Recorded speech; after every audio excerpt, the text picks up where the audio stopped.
Así es, el verbicidio se llama esta columna que va a hablar de la necropolítica, ¿no? Porque decíamos al principio del programa que la necropolítica, de la que ya hemos por ahí hablado un poco o mencionado un poco en este programa, refiriéndonos a los que lucran con la muerte, no es un término nuevo, ni una figura nueva.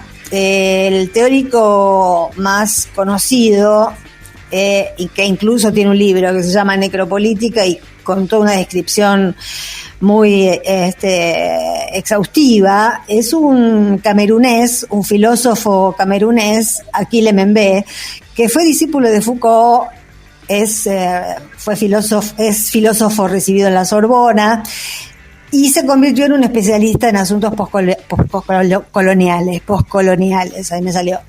Y efectivamente describe, tiene varios libros sobre necropolítica, además del que se llama específicamente así, en el que describe a la necropolítica básicamente como los gobiernos gobernados por fuerzas que se arrogan el derecho a matar, que se arrogan el derecho a exponer a otros a la muerte. Es decir, gobiernos que deciden quién vive y quién muere. A uno le viene a la cabeza que se muere el que se tenga que morir, y por ahí algún paralelo encuentra.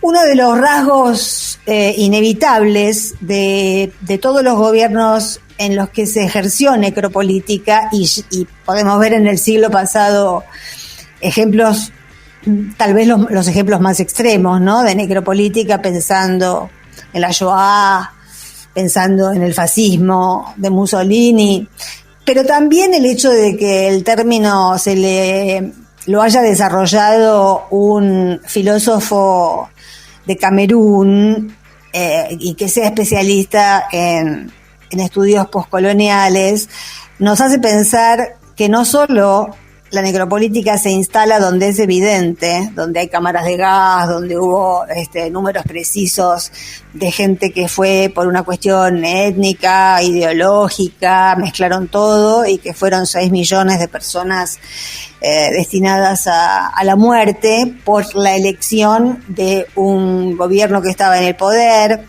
sino regímenes coloniales que en ese África de la que no se nos habla nunca fueron muy frecuentes, y los que podían vivir eran los blancos, y los que no importaba si morían o estaban destinados a la muerte eran los negros. Bueno, hasta ahí la necropolítica, cuya condición, dice Mbembe, indispensable, una de esas condiciones es el verbicidio, es decir, hay que matar el lenguaje, porque lo que ellos hacen no se puede decir. No, nadie ha enunciado desde el poder: ustedes viven y ustedes mueren. Te dicen otra cosa. Te dicen que importante es la educación, por ejemplo. O sea, te dicen cosas aceptables, te dicen cosas que son compartidas, pero les cambian completamente el sentido. Y sobre todo es la pérdida del valor de la palabra. No existe más el valor de la palabra. A mí me impresionó mucho, yendo a la red ahora, que haya mentido en las 2 conferencias de prensa que dio la semana pasada. La primera, cuando dijo que iba a recurrir a la Corte Suprema porque no quería acatar el decreto presidencial, estaba mintiendo, porque efectivamente apeló a la Corte Suprema, pero ya sabía que había un tribunal amigo que había recibido un amparo por parte de fundaciones, no sé si son más de una, la que yo conozco está formada por radicales pro, que pidieron ese amparo, y el tribunal, que pertenece a gente del PRO, ayer circuló una foto de Laura Alonso diciendo acá con mis amigos, y estaba abrazada uno de los jueces de ese tribunal. La red estaba al tanto de eso, de modo que fue una puesta en escena lo de voy a apelar a la Corte Suprema. Uno suponía que si recurría, mejor dicho, a la Corte Suprema, el lunes el decreto presidencial se iba a tener que cumplir porque la Corte Suprema no iba a trabajar un domingo, ni un sábado ni un domingo. Pero no, ya estaba en marcha el otro operativo del que Larreta no dijo nada. La segunda conferencia de prensa, que fue el domingo, ya, digamos, diciendo, bueno, no tengo más remedio que acatar la justicia, y acá hay un tribunal de la ciudad que me dice que el decreto presidencial no vale, así que hasta que se expida la Corte yo tengo que hacer cumplir lo que me dice la justicia. Bueno, todo eso también fue una puesta en escena, porque después nos enteramos, una puesta en escena en qué sentido. Vimos el tuit de Cabandier, ¿no? Revelando que 3 horas antes de esta conferencia de prensa, de la del domingo, el mismo Larreta se había comunicado con la ministra de Salud y le había pedido 60 respiradores. Es decir, que estaba perfectamente al tanto de que al día siguiente iban a empezar a colapsar algunos hospitales de la ciudad de Buenos Aires. Y también es perfectamente consciente, lo son todos, lo que pasa es que todos están haciendo la puesta en escena de que el tema es la educación, cuando el tema no es la educación, el tema es la salud pública, el tema es lo sanitario, y el decreto presidencial tiene por objetivo la preservación de la salud pública ante una epidemia, no tiene por objeto privar a los niños de la educación y que te lloren Amalia Granata en el hombro y todo eso. Todo eso forma parte de una puesta en escena vinculada con algo de lo que estoy diciendo. Seguimos con el verbicidio.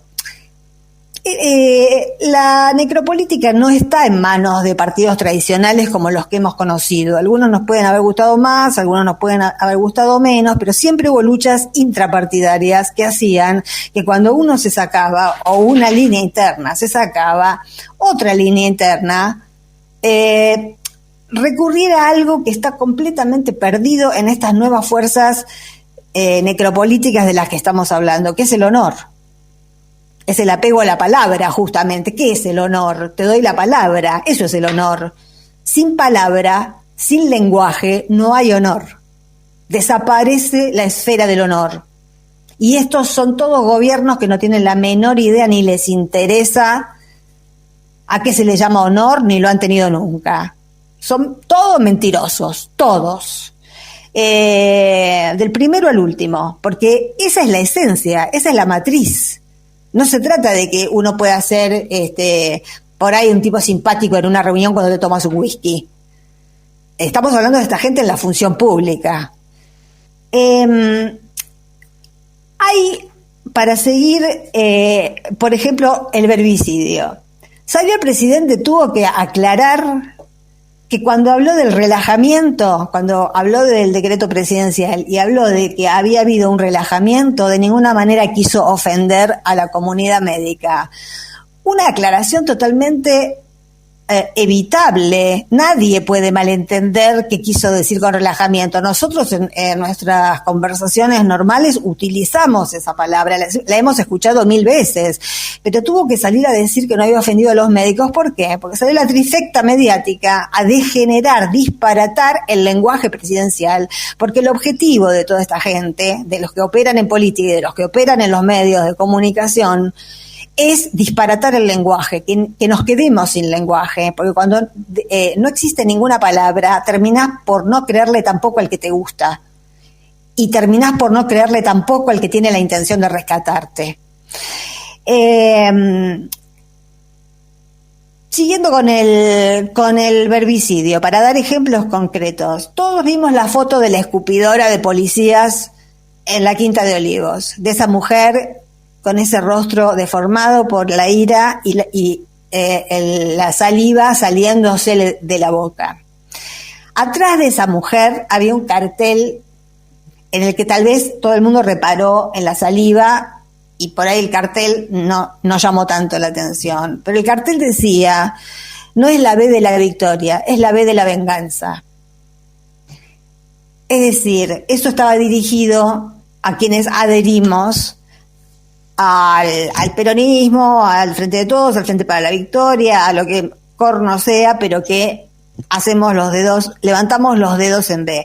Y la verdad, eso por ejemplo, porque además el verbicidio no se limita a las palabras, el verbicidio tiene que ver con todos los textos, semiológicamente tiene que ver con todos los textos, pero ese texto que decía no era la B de la victoria, era la B de la venganza, y esa manifestación estaba provocada por un decreto que decía que se suspendían por 2 semanas las clases cuando se estaba comprobando que la ciudad, ya el hospital de clínicas no tiene camas, ayer murió una enfermera yendo de Cava a la provincia en un remis y no terminó de llegar a ninguna parte porque se murió en el remis. Es decir, el decreto tenía por objetivo parar eso. Sin embargo, estos hablan de que es una venganza. Para llegar a hablar de venganza, refiriéndose a este sector de la sociedad, te tuviste que morfar 40 años de ignorancia y de pérdida de memoria histórica, porque acá hubo familiares directos de gente secuestrada, desaparecida, torturada, tirada viva al río,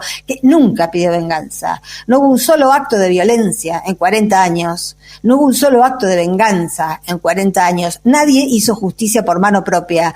Todo lo que se estuvo pidiendo durante esos 40 años, 45 años, bueno, ya hace como 15 que tenemos justicia, pero durante los 30 años en los que no hubo justicia y hubo que bancarse el indulto de Menem, y todo lo que hubo que bancarse, fue tragado con bilis.